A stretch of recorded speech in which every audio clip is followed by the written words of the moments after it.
అధికారుల ప్రజా ప్రతినిధుల మీరు చేస్తున్నది ప్రజాసేవ లేక ప్రజాధనాన్ని యథేచ్ఛగా దోచుకునే దోపిడీ పర్వమా? అమలాపురం పురపాలక సంఘం సాక్షిగా సాగుతున్న ఆ కోట్ల రూపాయల కుంభకోణ ఆరోపణలు ఎందుకు గుప్పమన్నాయి?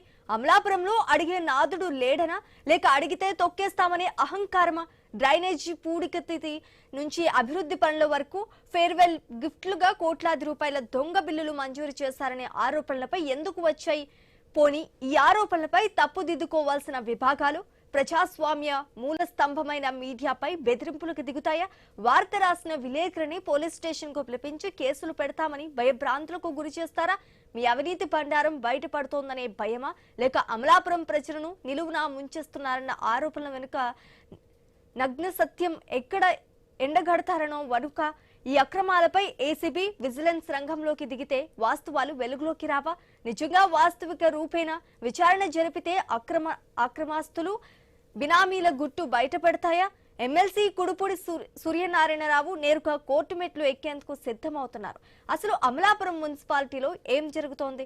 అమలాపురం పురపాలక సంఘం ఇప్పుడు అక్రమాలకు నిలయంగా అవినీతికి కేర్ ఆఫ్ అడ్రస్ గా మారిపోయిందనే తీవ్ర ఆరోపణలు గుప్పమంటున్నాయి. ప్రజలు చెల్లించే పన్నుల సొమ్మును కాపాడాల్సిన ప్రజా ప్రతినిధులు అధికారులు లాలూచీపడి కోట్ల రూపాయలను స్వాహా చేస్తున్నారనే ప్రచారం స్థానికంగా కలకలం రేపుతోంది. పట్టణంలో అక్రమ నిర్మాణాలు, దొంగ బిల్లుల పర్వం నిబంధనలకు విరుద్ధంగా జరుగుతున్నాయంటూ పలు మీడియా కథనాలలోనూ వార్తా పత్రికల్లోనూ కథనాలు వెలువడ్డాయి. ఇక్కడ అసలు చట్టం నిబంధనలు పనిచేస్తున్నాయా అనే అనుమానాలు వ్యక్తమవుతున్నాయి. ఐ న్యూస్ ప్రసారం చేసిన పరిశోధనాత్మక కథనంతో అమలాపురం మున్సిపాలిటీలోని అవినీతి ఆరోపణల వ్యవహారం జిల్లా రాజకీయాల్లో తీవ్ర దుమారం రేపుతోంది. రికార్డుల్లో కోట్ల రూపాయల పనులు జరిగినట్లు కాగితాలు చూపిస్తున్నారు. కానీ క్షేత్రస్థాయికి వెళ్తే చూస్తే అక్కడ అంతా శూన్యమని విపక్షాలు, స్థానికులు ఆరోపిస్తున్నారు. అమలాపురం వీధుల్లో డ్రైనేజీలు పొంగి పొర్లుతున్న, రోడ్లు అధ్వానంగా ఉన్నా పట్టించుకునే నాదుడే కరువయ్యాడనే విమర్శలు వెల్లువెత్తుతున్నాయి.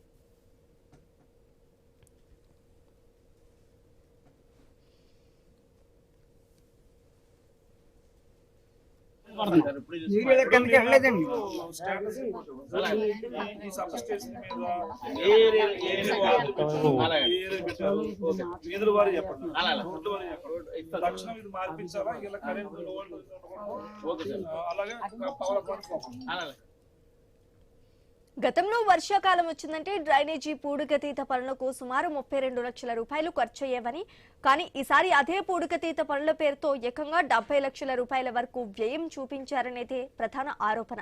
క్షేత్రస్థాయిలో సరైన పనులు జరగకుండానే ఆ 70 లక్షల రూపాయల బిల్లులు ఎలా మంజూరయ్యాయనేది ఇప్పుడు అమలాపురంలో $1 మిలియన్ ప్రశ్నగా మారింది.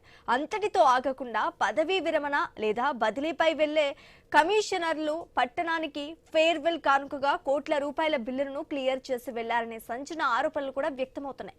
గతంలో పనిచేసిన ఒక కమిషనర్ తన పదవి వీడే చివరి రోజు సాయంత్రం తగిన పరిశీలన లేకుండానే ఏకంగా 6 కోట్ల రూపాయల బిల్లులకు ఆమోద ముద్ర వేశారని, ఆయన తర్వాత వచ్చిన మరొక కమిషనర్ కూడా తన ఫేర్వెల్ కార్యక్రమానికి కొద్దిసేపటికి ముందు దాదాపు 5.5 కోట్ల రూపాయల బిల్లులను ఆమోదించారనే ప్రచారం సంచలనం సృష్టిస్తోంది.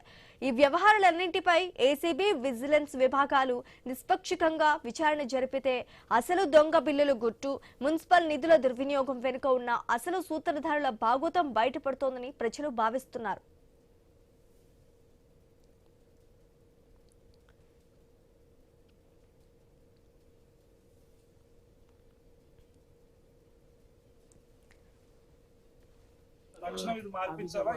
ఈ ఏరియా చెప్పు, అర్జెంటుగా ఏదైతే ఈ సబ్స్టేషన్ పెట్టామో ఈ సబ్స్టేషన్ చుట్టూ ఉన్న ఈ ప్రాంతాలన్నీ దీంట్లో పెట్టండి. ఇది ఇతరపల్లిలోనో పేరూరులో పెట్టండి.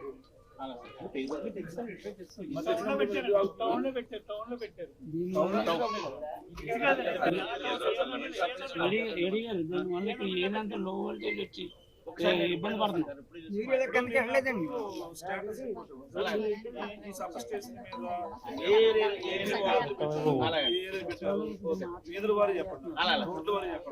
తక్షణం ఇది మార్పించాలా, ఇలా కరెంట్ అలాగే పవర్ పడిపోకుండా ఈ ఏరియా చెప్పు, అర్జెంటుగా అమలాపురం మున్సిపాలిటీలో జరుగుతోందంటున్న ఈ అక్రమాలపై స్థానిక సంస్థల ఎమ్మెల్సీ కుడుపూడి సూర్యనారాయణరావు తీవ్ర స్థాయిలో విరుచుకుపడ్డారు. బహిరంగంగా సాగుతున్న ఈ వ్యవహారంపై సమగ్ర విచారణ జరగాల్సిందని ఆయన పట్టుబడుతున్నారు. ఇప్పటికే రాజమండ్రి ఏసీబీ విజిలెన్స్ అధికారులకు పలుమార్లు ఆధారాలతో ఫిర్యాదులు చేసినప్పటికీ అధికారులు విచారణ పేరుతో రావటం, పాత ఫైళ్లు తిరిగేసి వెళ్లటం తప్ప స్పష్టమైన చర్యలు తీసుకోలేదని ఆయన ఆరోపిస్తున్నారు. అందుకే ఈ ఆరోపణలపై పారదర్శకమైన దర్యాప్తు జరగాలంటే న్యాయస్థానమే సరైన వేదిక అని భావించి అమలాపురం జ్యుడిషియల్ మేజిస్ట్రేట్ కోర్టులో వ్యక్తిగతంగా ప్రైవేట్ ఫిర్యాదులు దాఖలు చేసేందుకు సిద్ధమయ్యారు. 1988 ప్రివిషన్ ఆఫ్ కరప్షన్ చట్టం ప్రకారం అవినీతి ఆరోపణలపై విచారణకు ఆదేశించే అధికారం కోర్టుకు ఉందని, న్యాయస్థానం ద్వారానే ఏసీబీ విచారణకు ఆదేశాలు వచ్చేలా పోరాడతామని ఎమ్మెల్సీ స్పష్టం చేశారు.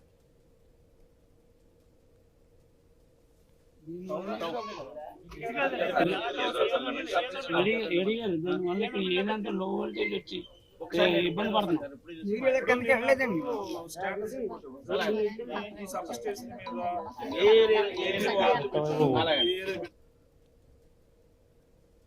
మరోవైపు ప్రజాధనం దుర్వినియోగం అవుతోందంటూ వస్తున్న ఆరోపణలపై ఐ న్యూస్ వార్తా కథనాన్ని ప్రసారం చేస్తే ఆరోపణలపై వివరణ ఇవ్వాల్సింది పోయి వార్తను వెలుగులోకి తెచ్చిన విలేకరిపై ఒత్తిళ్లు తేవటం తీవ్ర ఆందోళన కలిగిస్తోంది. వార్త ప్రసారమైన తర్వాత స్థానిక విలేకరిని పోలీస్ స్టేషన్ కు పిలిపించి కేసులు పెడతామంటూ బెదిరింపులకు గురి చేశారనే ప్రచారం కలకలం రేపింది. నిబంధనల ప్రకారమే పాతిక్రేయ ధర్మంతో సంబంధిత వర్గాల అభిప్రాయాలు సేకరించి తర్వాతే వార్తలు ప్రసారం చేశామని మీడియా ప్రతినిధులు స్పష్టం చేస్తున్నారు. ప్రజా సమస్యలు, అవినీతి ఆరోపణలను వెలుగులోకి తెస్తే బెదిరింపులకు దిగటం సరైన పద్ధతి కాదని, బెదిరింపులకు భయపడేది లేదని మీడియా వర్గాలు చెప్తున్నాయి. అమలాపురం పురపాలక సంఘంలో కేవలం నిర్మాణ బిల్లులు చెల్లింపులే కాకుండా ఏపీ కాస్ ద్వారా జరిగే ఉద్యోగుల నియామకాలు, ఇతర ఒప్పందాల వ్యవహారాల్లోనూ పారదర్శకత లోపించిందనే విమర్శలు వెల్లువెత్తుతున్నాయి. సాధారణ పౌరులు తమ పనుల కోసం కార్యాలయానికి వస్తే సేవలు ఆలస్యం అవుతున్నాయనే అసంతృప్తి వ్యక్తమవుతోంది. కాగితాల్లో చూపిస్తున్న పనులకు, క్షేత్రస్థాయిలో కనిపిస్తున్న పనులకు పొంతన లేదనే ఆరోపణలపై ఇప్పటి వరకు మున్సిపల్ అధికారులు గాని, పాలక వర్గం గాని అధికారికంగా ఎలాంటి స్పందన తెలియజేయలేదు. అయితే ఈ ఆరోపణలు నిజమా కాదా తేలాలంటే ఉన్నత స్థాయి ఏసీబీ విజిలెన్స్ విచారణ అత్యవసరమని పట్టణ ప్రజలు కోరుతున్నారు. గతంలో మున్సిపల్ కమిషనర్లు, టౌన్ ప్లానింగ్ అధికారులపై ఏసీబీ దాడులతో అవినీతి అధికారుల నుండి కోట్లాది రూపాయల అవినీతి సొమ్మును, బినామీ ఆస్తులు, బంగారం, వెండిని పెద్ద ఎత్తున ఏసీబీ గుర్తించింది. ఈ వ్యవహారంలో మరి ఏసీబీ దృష్టి సారిస్తే ఎలా ఉంటుందనేది చూడాల్సి ఉంది. మరోపక్క ఎమ్మెల్సీ కుడుపూడి సూర్యనారాయణరావు కోర్టులో పిటిషన్ దాఖలు చేస్తాను, ప్రైవేట్ కంప్లైంట్ పెడతానంటున్న వైనంపై నిష్పాక్షిక విచారణకు ఆదేశాలు వస్తాయా? ఈ ఆరోపణల వెనుక ఉన్న నిజాలు బయటపడతాయా? అమలాపురం మున్సిపాలిటీలో అసలు ఏం జరుగుతోందో తేలాలంటే రాబోయే రోజుల్లో జరిగే విచారణ, న్యాయస్థాన పరిణామాల వరకు వేచి చూడాల్సిందే.